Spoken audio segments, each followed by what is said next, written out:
বানিয়েছিলাম যে চিজ মশলা ধোসা। আমার ধোসা রেডি হয়ে গেছে। আর যারা মশলা দিয়ে খেতে চায় না তারা এমনি ধোসা বানিয়ে সাইডে তরকারি রেখে খেতে পারে।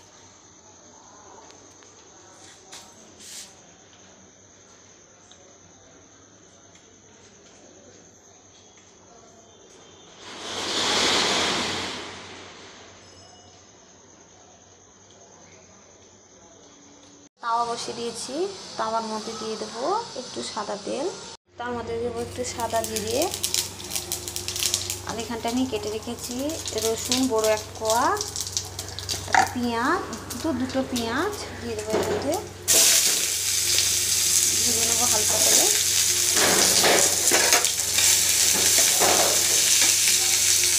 আর দিয়ে দেবো 1 ইঞ্চি মতন আদা কুচানো।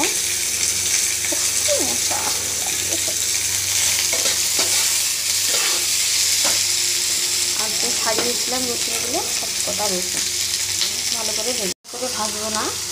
ওর মধ্যে দিয়ে দেবো কালো জিরে, গোলমরিচ। আর এখানে আমি 6টা টমেটো কুচিয়ে রেখেছিলাম, টমেটো কুচি। আর দেবো এখানটায় 5খানা গোটা শুকনো লঙ্কা, দেবো পরিমাণ মতো নুন। লাল করবো না। এবার এর মধ্যে জল দিয়ে দেবো। এখানে 1/2 বাটি মতন জল দিয়ে দেবো। এগুলো ফুটবে, সেদ্ধ হয়ে যাবে। তারপরে জলটা পুরো শুকিয়ে গেলে গ্যাস বন্ধ করে দেবো। ধোসার চাটনি বানানোর জন্য নিয়ে নেব 1/2 ইঞ্চি মতন আদা কুচি, 5টা কাঁচা লঙ্কা, 4 চামচে 1 টেবিল চামচ চিনি,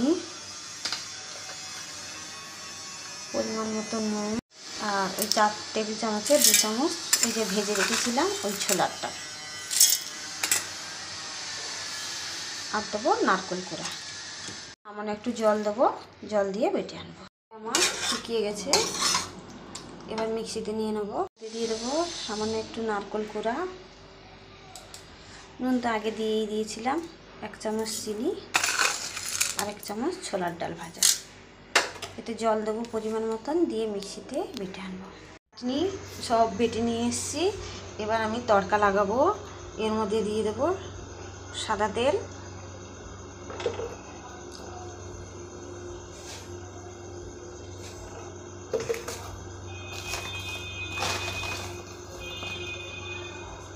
তারপরে এর মধ্যে দেবো 1/2 চামচ ছোলার ডাল, 1/2 টেবিল চামচ ছোলার ডাল,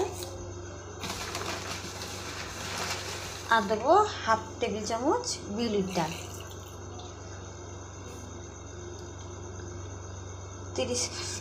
1 মিনিটের মতন ভেজে নেব। তারপরে এর মধ্যে দিয়ে দেবো 1 টেবিল চামচ সর্ষে, কালো সর্ষে,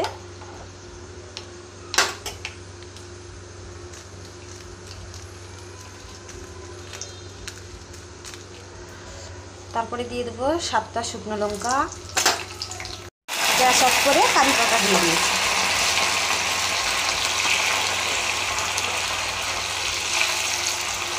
ক্যামেরা চালু করতে ভুলে গেছিলাম, গ্যাসটা কারি পাতা দেওয়ার পরে চালু করেছি। এরপরে ঢেলে দেবো আমি চাটনির মধ্যে। পুরো দোকানের মতন হয়েছে। বাড়িতে বানিয়ে খেয়ে দেখবেন কেমন হয়। এবার আমি ধোসার ব্যাটারটা ওটা রেডি করব।